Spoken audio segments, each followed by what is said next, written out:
Hello friends, good evening. स्वागत है आप सबका सुकृपा क्लासेज पर। मैं महेश सर आप सबका स्वागत करता हूं। दोस्तों, ये वीडियो हमारा एसएससी एमटीएस एग्जाम 2023 का टेस्ट सीरीज नंबर 7 है, जिसमें हम लोग सामान्य ज्ञान यानी कि जीके व जीएस के महत्वपूर्ण संभावित प्रश्नों को सॉल्व करेंगे और देखेंगे कि यहाँ से हमारे कितने क्वेश्चन सही हो रहे हैं। दोस्तों, ये सारे टेस्ट सीरीज हमारे आपके एसएससी एमटीएस एग्जाम 2023 के संभावित महत्वपूर्ण प्रश्नों पर बनाए जा रहे हैं। तो दोस्तों, आप लोग इन्हें कॉन्सेंट्रेट होकर सॉल्व करें। क्वेश्चंस कम सही होने पर पुनः प्रश्न पत्रों का रिवीजन करें, ताकि होने वाली एसएससी एमटीएस एग्जाम 2023 के लिए आप लोग पूर्ण रूप से प्रिपेयर रहें। तो चलिए दोस्तों, ज़्यादा समय न लेते हुए हम लोग टेस्ट सीरीज नंबर 7 के संभावित महत्वपूर्ण प्रश्नों को सॉल्व करना शुरू करते हैं।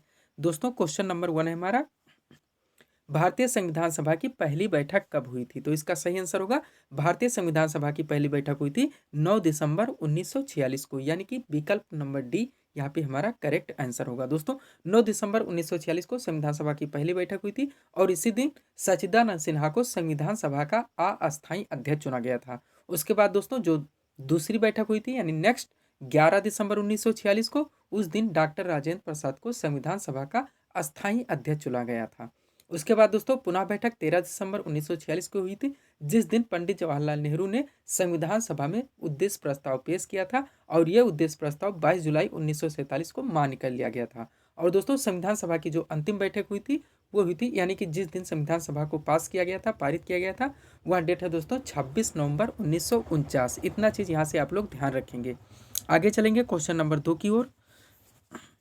2 नंबर क्वेश्चन है दोस्तों, बिहू किस राज्य का प्रमुख लोक नृत्य है? लोक नृत्य वहाँ शास्त्रीय नृत्य से। दोस्तों, आप लोग पूरी तरह से क्वेश्चंस को प्रिपेयर रखने का प्रयास करें, क्योंकि दोस्तों यहाँ से ज़्यादा क्वेश्चन आप लोगों को एग्जाम में देखने को मिलेंगे।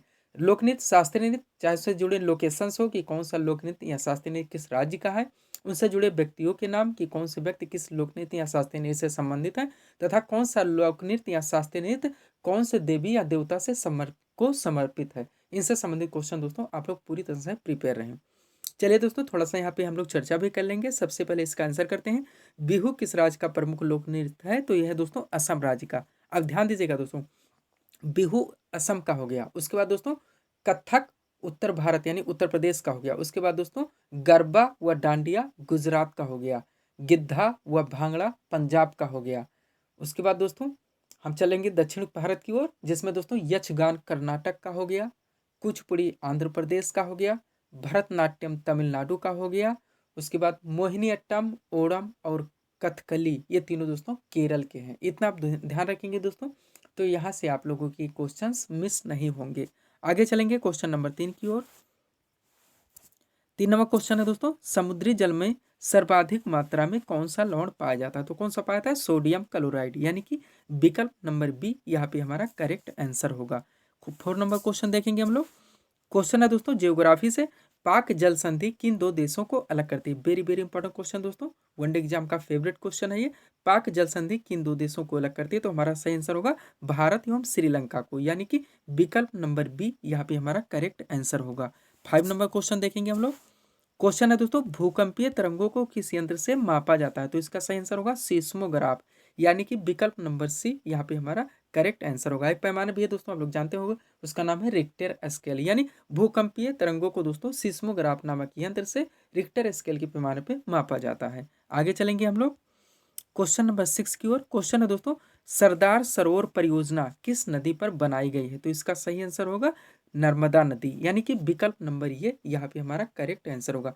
सरदार सरोवर परियोजना नर्मदा नदी पर बनाई गई है। आगे चलेंगे हम लोग 7 नंबर क्वेश्चन की ओर।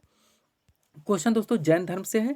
क्वेश्चन है, जैन धर्म का पहला तीर्थंकर किसे मानाता है? तो कौन है दोस्तों? ऋषभ देव, और इन्हें जैन धर्म का संस्थापक भी कहा जाता है। लेकिन ध्यान दीजिएगा दोस्तों, जैन धर्म में टोटल 24 तीर्थकर हुए हैं। प्रथम तीर्थकर ऋषभ देव हैं, जो कि हमारा आंसर आया है, और ये दोस्तों जैन धर्म के संस्थापक कहे जाते हैं। लेकिन अगर वास्तविक संस्थापक की बात की जाए तो जैन धर्म के 24वें व अंतिम तीर्थकर महावीर स्वामी को माना जाता है। 8 नंबर क्वेश्चन देखेंगे हम लोग। क्वेश्चन दोस्तों, भारतीय संविधान सभा का गठन किस योजना के तहत किया गया था? तो कौन सी योजना थी दोस्तों? कैबिनेट मिशन योजना 1946 के अंतर्गत संविधान सभा का गठन किया गया था, यानी कि विकल्प नंबर सी यहाँ पे हमारा करेक्ट आंसर होगा। 9 नंबर क्वेश्चन देखेंगे हम लोग। क्वेश्चन है दोस्तों, संसद के संयुक्त अधिवेशन की अध्यक्षता किसके द्वारा की जाती है? यहाँ से 3 से 4 क्वेश्चन बनते हैं दोस्तों। एक बार हम लोग उस पर चर्चा करेंगे। दोस्तों, संसद के संयुक्त अधिवेशन को बुलाने का अधिकार, संसद के संयुक्त अधिवेशन को संबोधित करने का अधिकार व संसद के निचले सदन यानी कि लोकसभा को भंग करने का अधिकार, ये तीनों कार्य राष्ट्रपति के द्वारा किए जाते हैं। लेकिन जब दोस्तों अध्यक्षता की बात होगी यानी कि संसद के संयुक्त अधिवेशन की अध्यक्षता, तो लोकसभा अध्यक्ष के द्वारा की जाएगी, यानी कि विकल्प नंबर सी यहाँ पे हमारा करेक्ट आंसर होगा। आगे चलेंगे, क्वेश्चन नंबर 10 क्वेश्चन है दोस्तों, परमाणु बम का सिद्धांत आधारित है। यहाँ से 2 से 3 क्वेश्चन इंपॉर्टेंट बनते हैं दोस्तों, हम लोग उस पर भी चर्चा करेंगे। सबसे पहले इसका आंसर करेंगे, परमाणु बम का सिद्धांत आधारित है तो किस पर? नाभिकीय विखंडन पर। यही एक क्वेश्चन और बनता है दोस्तों कि हाइड्रोजन बम का सिद्धांत किस पर आधारित है, तो हमारा आंसर बनेगा नाभिकीय संलयन पर। वह क्वेश्चन और दोस्तों, सूर्य में ऊर्जा उत्पन्न होने का जो स्रोत है नाभिकीय संलयन की प्रक्रिया के द्वारा है। सब्सक्राइब करें दोस्तों आप हमारे चैनल शिव कृपा क्लासेज को इसी तरह के वीडियोस के लिए। आगे चलेंगे हम लोग। अगला क्वेश्चन है दोस्तों, अखिल भारतीय किसान सभा जो इसकी स्थापना कब हुई थी? 1936 में, ये भी ध्यान रखेंगे। अब हम लोगों को संस्थापक बताना है कि इसके संस्थापक कौन थे, तो हमारा राइट आंसर होगा स्वामी सहजानंद सरस्वती, यानी कि अखिल भारतीय किसान सभा की स्थापना स्वामी सहजानंद सरस्वती ने की थी। 12 नंबर क्वेश्चन देखेंगे हम लोग। क्वेश्चन है दोस्तों, मुद्रा राक्षस नामक पुस्तक के लेखक थे तो कौन थे? विशाख दत्त, यानी कि विकल्प नंबर ये यहाँ पे हमारा करेक्ट आंसर होगा। 13 नंबर क्वेश्चन देखेंगे हम लोग। क्वेश्चन है दोस्तों, योजना पत्रिका, आप लोग सुने होंगे इसके बारे में, जानते भी होंगे। क्वेश्चन है, योजना पत्रिका का प्रकाशन निम्नलिखित में से किसके द्वारा होता है? तो इसका प्रकाशन दोस्तों सूचना एवं प्रसारण मंत्रालय के द्वारा किया जाता है, यानी कि विकल्प नंबर डी यहाँ पे हमारा करेक्ट आंसर होगा। ध्यान रखेंगे दोस्तों, योजना एक मासिक पत्रिका है, बार बार पूछा भी जाता है योजना कैसी पत्रिका है, तो ये मासिक पत्रिका है। आगे चलेंगे 14 नंबर क्वेश्चन की ओर।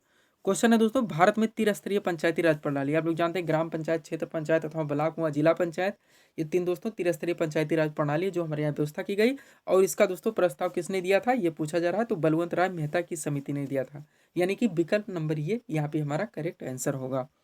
थोड़ा सा इसके बारे में चर्चा करेंगे दोस्तों अगले हम लोग टेस्ट सीरीज में पूरी तरह से, क्योंकि पंचायती राज से बहुत सारे क्वेश्चन पूछे जाते हैं। यहाँ 50 नंबर क्वेश्चन देखेंगे दोस्तों हम लोग। क्वेश्चन है, दीन ए इलाही, बार बार पूछा गया, वनडे एग्जाम का फेवरेट क्वेश्चन है। दीन ए इलाही एक नया धर्म निम्नलिखित में से किसके द्वारा शुरू किया गया था, तो इसका सही आंसर होगा अकबर के द्वारा। किसके द्वारा? अकबर के द्वारा।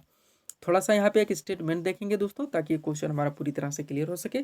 ध्यान दीजिएगा, दीन ए इलाही नामक एक नया धर्म अकबर द्वारा शुरू किया गया था।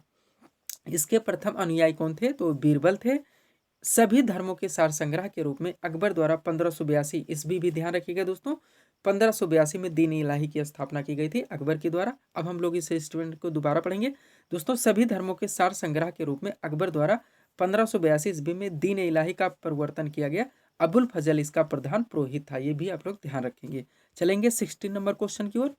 क्वेश्चन है दोस्तों, फूलों की घाटी किस राज्य में स्थित है, जो कि हमारा थंबनेल का भी क्वेश्चन है। तो कहाँ पे स्थित है दोस्तों? उत्तराखंड में, यानी कि विकल्प नंबर सी यहाँ पे हमारा करेक्ट आंसर होगा।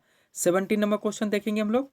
क्वेश्चन है दोस्तों, चीनी यात्री हुएन सांग किसके शासन काल में भारत आया था, तो आया था दोस्तों हर्षवर्धन के शासन काल में, यानी कि विकल्प नंबर सी यहाँ पे हमारा करेक्ट आंसर होगा। 80 नंबर क्वेश्चन देखेंगे हम लोग। क्वेश्चन है दोस्तों, किस गुप्त शासक को कविराज कहा गया? यहाँ से दो क्वेश्चन ध्यान रखिएगा दोस्तों, किस गुप्त शासक को कविराज कहा गया, तो समुद्रगुप्त को, यानी कि विकल्प नंबर ये यहाँ पे हमारा करेक्ट आंसर होगा। और इन्हें दोस्तों यानी कि समुद्रगुप्त को भारत के नेपोलियन के नाम से भी जाना जाता है, बार बार पूछा जाता है। आगे चलेंगे 90 नंबर क्वेश्चन की ओर। क्वेश्चन है दोस्तों, महात्मा बुद्ध ने अपने उपदेश किस भाषा में दिए? बौद्ध धर्म से क्वेश्चन दोस्तों, यहीं पे थोड़ा सा हम लोग जैन धर्म के बारे में भी चर्चा करेंगे। सबसे पहले इसका आंसर करते हैं, तो दोस्तों महात्मा बुद्ध ने अपने उपदेश किस भाषा में दिए थे, तो पाली भाषा में। अब यहीं पर दोस्तों जैन धर्म की बात की जाए, यानी महावीर स्वामी ने अपने उपदेश किस भाषा में दिए थे, तो उन्होंने दिया था दोस्तों प्राकृत भाषा में। किस भाषा में? प्राकृत भाषा में। 20 नंबर क्वेश्चन देखेंगे दोस्तों, जो कि इस टेस्ट सीरीज का हमारा लास्ट क्वेश्चन होगा। क्वेश्चन है दोस्तों, सेवा क्षेत्र अर्थव्यवस्था के किस क्षेत्र के अंतर्गत आता है, तो तृतीय क्षेत्र के अंतर्गत आता है। थोड़ा सा यहाँ पे चर्चा करेंगे दोस्तों।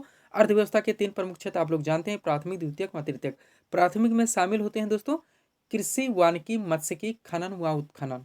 द्वितीयक में शामिल होते हैं निर्माण व विनिर्माण, यानी कि औद्योगिक सेक्टर। अब तृतीयक जो कि हमारा आंसर है दोस्तों, ये सेवा क्षेत्र है, इसमें शामिल होते हैं जैसे बैंकिंग, रेलवे, कारपोरेट सेक्टर, ये सारे दोस्तों तृतीयक क्षेत्र के अंतर्गत आते हैं। तो ये थे दोस्तों इस टेस्ट सीरीज के हमारे टॉप एमसीक्यूज के प्रश्न, जिसको हम लोगों ने यहाँ पे सॉल्व किए हैं। उम्मीद है दोस्तों आप सभी लोगों ने सॉल्व किए होंगे और देखे होंगे कि यहाँ से आपके कितने क्वेश्चन सही हो रहे हैं। तो दोस्तों इसी तरह के वीडियोज़ के लिए आप हमारे चैनल शिव कृपा क्लासेस से जुड़ें और चैनल को सब्सक्राइब करें, ताकि हमारे द्वारा दिए जाने वाले सभी वीडियोज़ आप क्रम से सबसे पहले देख सकें। तो मिलते हैं दोस्तों हम नेक्स्ट टेस्ट सीरीज के साथ।